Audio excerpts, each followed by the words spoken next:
Ikaze mwebwe mwese mukurikirana urubuga rwa clickirwanda.com. Nkuko mubizi ni urubuga rufasha abantu kugura, kugurisha ndetse no kwamamaza business zitandukanye.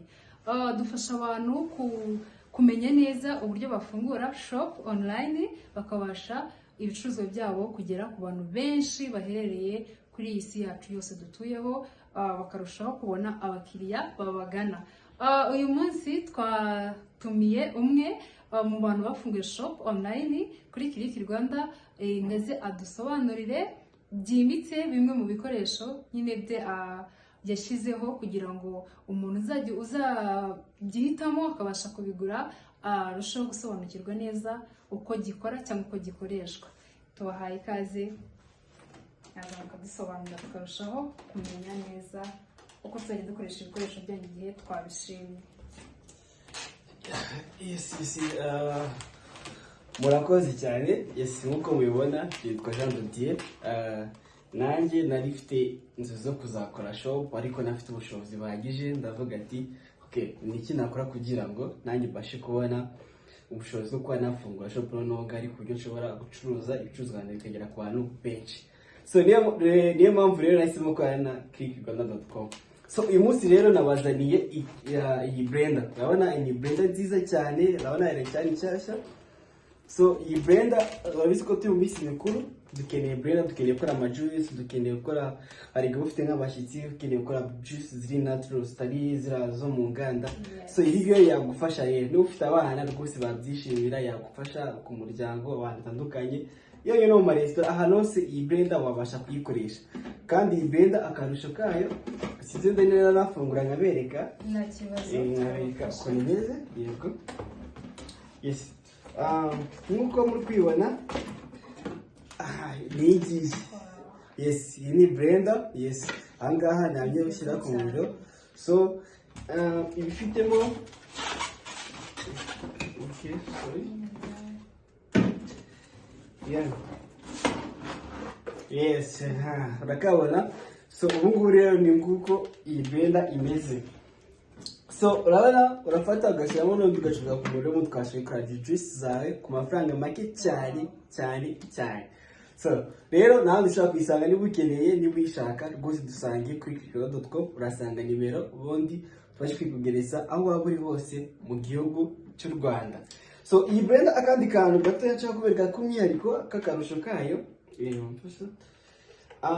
igira ifite utujage tubiri, magigira akagari kamwe, urakabona. Yes, urabona ko rero ni special, ifite umwihariko udasanzwe. Wowe rwose ushaka kuvuga ati ndashaka gukora akajuice k'umwana, akajuice gatoya, ntabwo ukeneye kuyambo ushyire mu kijage kinini. So ushaka kuresha kangaka, urabona ko rero nta gisanzwe, ni special kuri promotion, twatanze promotion kubera ko turi minsi mikuru twitegura Christmas. So rero ntukike, niba uyikeneye start ushaka gutangira nawe ukaduhamagara kuri nimero rusange ku rubuga rwa clickirwanda.com. Yes, sicyo gusa n'iki kintu nabazaniye, ndashaka guheza n'abandi bantu bafite ama office ushaka gukora irembo cyangwa se mu bigo by'amashuri. Hari akandi kantu kadasanzwe nabazaniye, nakabereka. Nta kibazo, twasobanurira.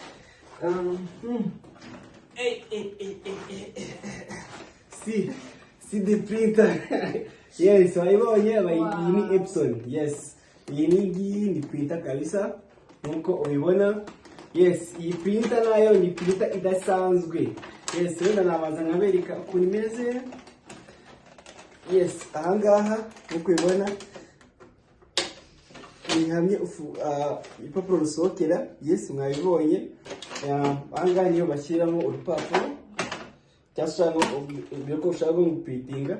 So rero iyi printer nayo twitangira make twashyize kuri promotion. Niba uyikeneye rwose wayisanga kuri website ya clickirwanda.com.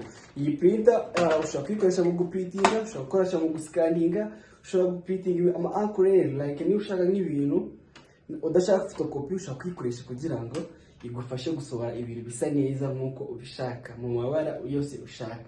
So ushobora kwikoresha nka photocopy n'ibisanzwe, ugafata urupapuro cyangwa se idangamuntu cyangwa ukayishyiramo hano, ubundi ukabasha ubundi ugahita ahangaha ugakora titi ugahita ukopi.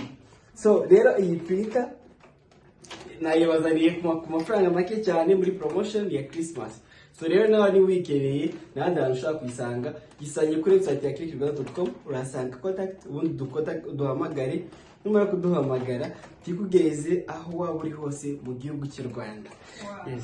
So rero gishikariza n'abantu bose bafite business. Niba ufite business cyangwa se ushaka gukora business kugira ngo igere ku rwego ushaka, korana na clickirwanda.com izagufasha, izatuma business yaguka. Abantu benshi baragutegereje, amahirwe menshi agutegereje mu gihugu hose. Abakiriya ufite nonaha ntabwo bahagije, ukeneye abisumbuyeho. So rero ugeneye gusoza umwaka ufite business waguka, ufite amafaranga, usohoka inshuti zawe, umeze neza, uryoshye, ukagishima n'Imana yuko business yawe yateye imbere. So rero ndagushikariza kugira ngo usure urubuga rwa clickirwanda.com, ufungure shop online, n'ubuntu ushyira ibicuruzwa byawe, ubundi abantu bose babashe kubibona. Murakoze cyane. So murakoze cyane kudusobanurira bimwe mu bikoresho byanyu kugira ngo tuzabigurire dusobanukiwe neza uburyo twabikoresha. Nkuko mwabibonye rero, abantu bafite amaofisi, abantu bafite amarembo, abantu bafite nyine bakora business nyine zijya zikunda kuzamo ibintu byo gufotora, guprintinga, mwabibonye. Abantu bo mu rugo rero, namwe abantu bose bubatse ndetse n'abandi bantu bose nyine nta muntu n'umwe utakenera juice yo kunywa. So mwabonye rero bafite amablender ameze neza, mashyashya, akora neza. Mugane Click Rwanda tubafashe kugura aho muherereye hose, mwaduhamagara cyangwa mukatwandikira twabibagezaho. Naho ubutaha, ntucikwe.